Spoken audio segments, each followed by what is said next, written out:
Hi, I'm Gary, and welcome to the Power of Prudence. Today's personal safety and security tips are about summer travel.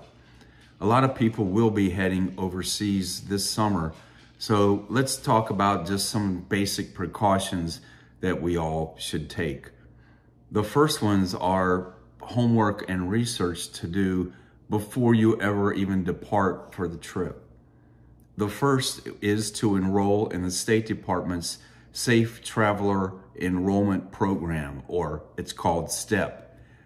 This puts you on a mailing list, an email list that the State Department uses to send any travel and safety bulletins with updates. I had a client the morning they were ready to fly to France get a notice through that system that the air traffic controllers were going on strike and the airports would be shut down. Currently, for example, just popped up today, there's a safety advisory about the Dominican Republic being particularly violent at this time, so it put it in like a condition yellow.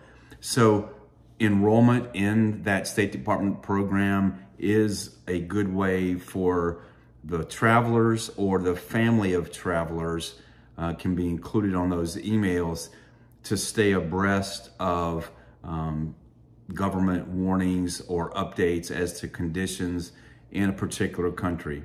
And sometimes it includes medical information. After enrolling in that program, I think the next thing to do is just go online and do some research. Check about crimes and violence. Look, I have found for a client leaving, something that the CDC hadn't announced yet, but a viral outbreak that was going on, and we were able to send them, get them to a doctor and get some meds to take care of it if they needed it. So, check on the medical conditions. It could be like, for example, you're going somewhere that's prone to hurricanes and hurricane season, and so forth. So get online and do that research beforehand. Before you go, study the laws. I was surprised to find out in Singapore, it's against the law to chew gum. I mean, that's probably minor, but the more serious things are that in a place like Singapore, used to be death penalty for possession of drugs. So these days, with drug laws changing many places in the US and different substances like cannabis becoming legalized, where you're traveling may not be, and you may not have all the rights and ways to redress your situation if you go against a different country's laws. So know the laws before you go. If you have medical or if you take prescription meds, it's a good idea to take a current prescription with you, particularly if you're going to be gone long enough that you'll need to get a refill on your meds. There are some countries that if you come through customs with your bottle of pills, it needs to be marked. They want to see a prescription and certain types of meds that they may not want in their country, so unless you have a prescription. So take the prescription to make sure that every med you have is covered. Next would be, before you go, let's look up the local transportation. Some countries have a lot of illegal taxis that will pull up and try to get you. Some are not safe. Some, I won't name the countries, but some you wouldn't want to take just because they're filthy and stinky and nasty. And some will try to rip you off.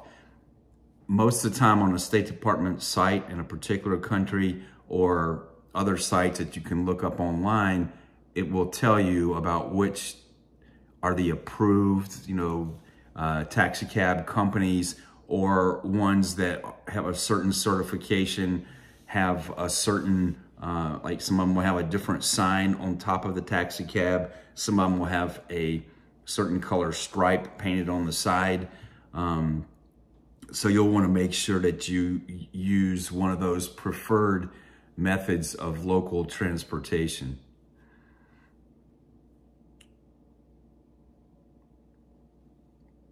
I always advise people to make color copies of your passport, the front 2 pages, and the visa.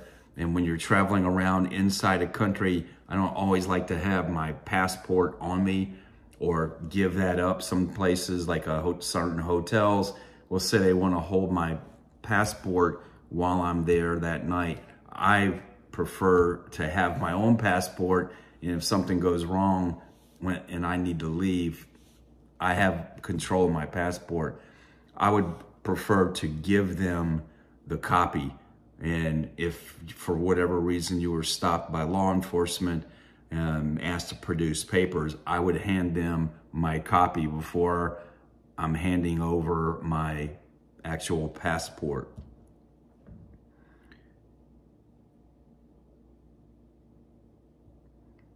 Another safety item is to consider getting a different debit card.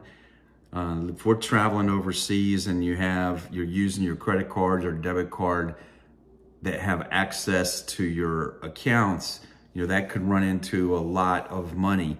If you would set up a debit card that has a small balance on it, you could use that and have that, easily retrievable while you're overseas or while you're traveling. If someone were to rob you or steal your wallet or take that, they would only have access to that smaller amount that's in essentially, I guess we could call it a throwaway debit card. But these, and particularly overseas, they don't have, some of the countries don't have the protections for electronic eavesdropping to steal your credit card or debit card information, plus the chance of robbery or pickpockets, or just having it stolen out of your hotel room. So consider getting a debit card that you carry a smaller balance on.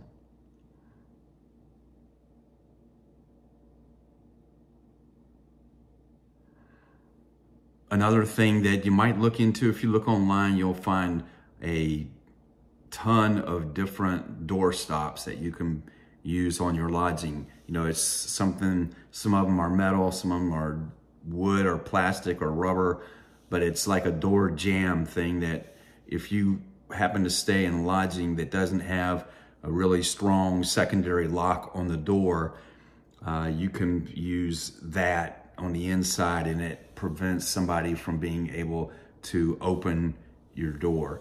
It only takes up a little bit of room. I'd say like this. Some of them are thinner and tall, but they'll all go in a suitcase without taking up much room.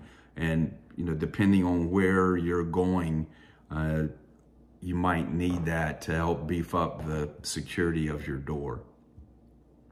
So those are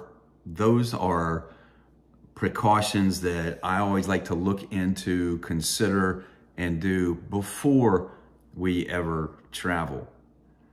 Next week, we'll talk about some precautions to take once you get to your destination, and particularly regarding your place of lodging.